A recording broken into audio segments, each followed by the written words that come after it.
Hey folks, it's great to see you all again, and with spring just around the corner, it's time to plan for some outdoor fun and races. So today I'll be giving you a quick update on my current race plans for 2021, as well as a few teasers as to what you can expect to see on here over the coming weeks.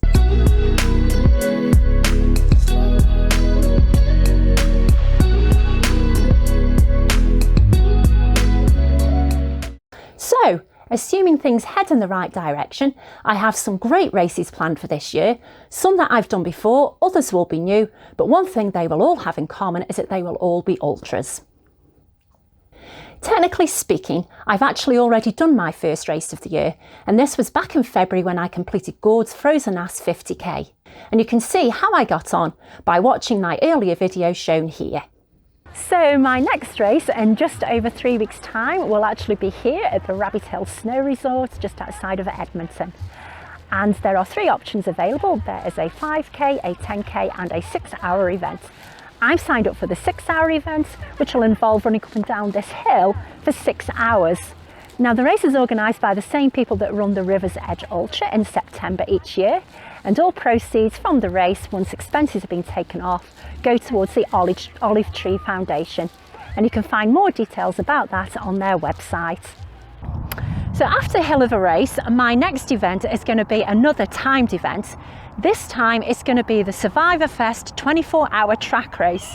Now this race raises funds for the Saffron Centre, and if you want to know more about the work that they do, check out the website, which you can find in the comments below. Now Survivorfest is another new race here in Alberta. This year will be the 2nd year of running, and the first year was so successful that this year they're actually hosting the Canadian Championships. Unfortunately, I'm not yet a Canadian citizen, but I still have a goal of breaking 210 kilometres. Now, if you're contemplating doing one of these kind of events, I will be posting some videos over the coming weeks that will give you some hints and tips on how to prepare for these kind of races, both physically and mentally. And I'll also touch on some of the nutritional requirements that might help you get to the finish line. Come the summer months, I will be back to racing on the trails, and in August I will be returning to Grand Cache for a second time as I once again take part in the Canadian Death Race. Now this race is organised by Sinister Sports, who also organise the Sinister 700 miler and the Black Spur Ultra, and during these COVID times they've done a fantastic job in offering a wide variety of virtual races to keep the running community motivated. Now for the Canadian Death Race, there is the option to run the near-death marathon or compete as a relay team, as well as a solo event of 125 kilometres. I'm already registered for the solo 125k event, and having first raced here in 2019 and finished in 18 hours 32 minutes, this time I hope to go sub 18 hours. And with 3 mountain summits, lots of steep ups and downs, and having to deal with rocky and technical terrain, I do need to get my trail running legs back. And whilst the mountains may be a good 2 to 3 hours drive away, we do still have some great trails close to home that will help me to prepare for the race. The key to success with this race will be hills, hills and more hills. So I suspect that there will be plenty of elevation to be done in the build up to the race, as well as some longer runs on these hilly trails over the next few months. Now, Thanksgiving in Canada is in October, and for the past few years, runners have flocked to Canmore for the Grizzly Ultra 50k. The team that organised this race also hosts a number of other races in the area, including cycling events, so check out their website in the comments below to see what else they have to offer. I'm registered as a soloist for this year's event, and having ran the Ultra as a soloist and also competed as a member of a relay team, I'm pretty familiar with this course. It may not be as far as some of my other races, and it may not have those 3 mountain summits, but it still deserves some respect given the terrain and elevation gain over the 50k. And as with the Canadian Death Race, I will need to keep on running hilly trails well into the fall. I do have a couple of smaller races in the calendar. In May, I'm hoping to be doing the Doggy Ultra, which is a 5k race with the pups, and it's organised by the Blackfoot Ultra team.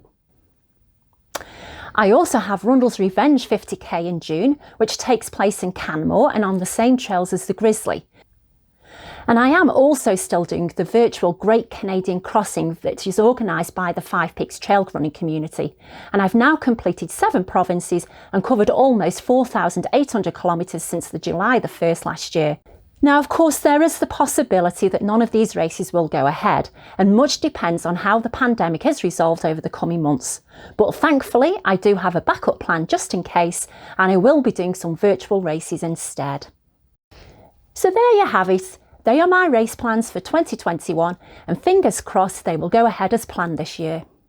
Over the next few weeks, I will be providing a regular vlog to update you on how my training sessions are going as race days get closer, and the first of those will be posted on here in the next couple of days.